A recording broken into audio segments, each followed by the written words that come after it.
So, how can you connect with your fan base?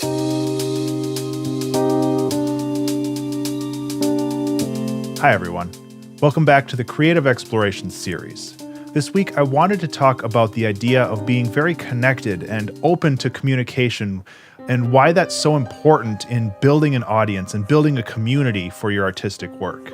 So these days, especially on the internet, it takes a lot of effort and work to go out and be human, be a person, go out and contact people directly and build a fan base off of those contacts. I think that it's incredibly important to spend time not only making quality content, but spending time responding to comments and connecting with people on social media or Discord or other services like that, and generally being an affable person. And I think that that's really what gets you attention in the long run, because once you have people's interest with your art, they're not really buying your art as much as buying you.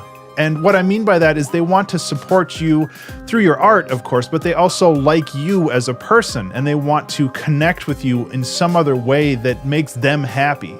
Because they can listen to your music on Spotify or read your book on Amazon or something, but that doesn't necessarily mean that they want to invest in your discography or read other books by you. They want to get more personally involved with your life and your process, and whether or not you have a certain style or you draw people in with your humor, or like one of the other myriad other things that can attract people towards your work, I've found that the art is sometimes less important than being a part of the experience of making that art.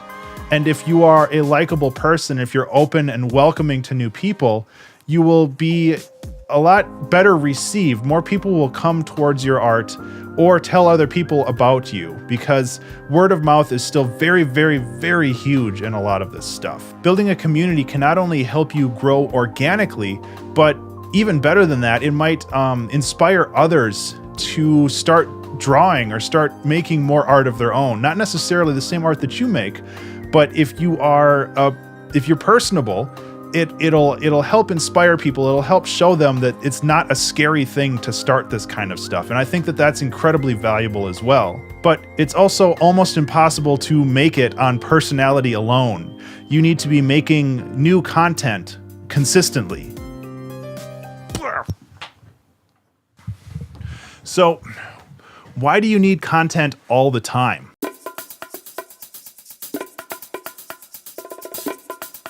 Because people come to expect new content.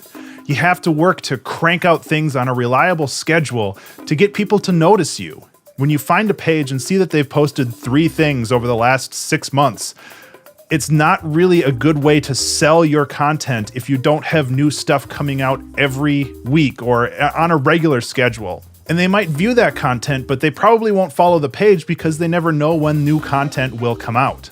But when you start releasing things on a regular schedule, people will notice that new stuff popping up all the time, and they'll begin to expect that schedule as well. And I think that that's valuable on 2 fronts. First, it helps create a rhythm for people. They come to expect new content at a certain date and a certain time. And that repetition helps reinforce your work and makes it kind of habitual for them to sit down and enjoy your content every Wednesday or, whatever. And second, and probably more importantly, putting something out regularly on a schedule puts your work in the forefront of people's minds again.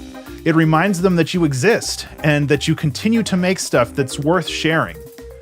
And I think that this is very, very important because posting art on the internet these days can be a very consumerist culture. Things are experienced like in a social media feed, but then they scroll down and they're on to the next thing, and they don't really sit and experience your work in the same way. So having a regular schedule gives you more shots at grabbing people's attention, and it gives you more opportunities to get people into your work and hopefully share that work with other people as well. So creating that pattern, creating that schedule of new content gets people interested and invested in your work, and that's one of the most valuable things that you can do. So how do you do this? That's a little bit tougher, unfortunately. It really depends on your art, your workload, and your schedule.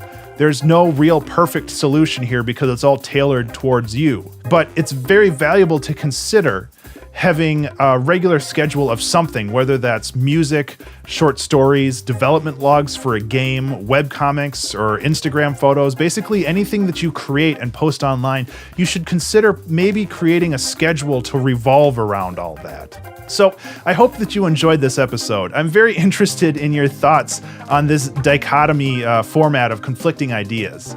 And as always, I'll be reading and responding to your comments below.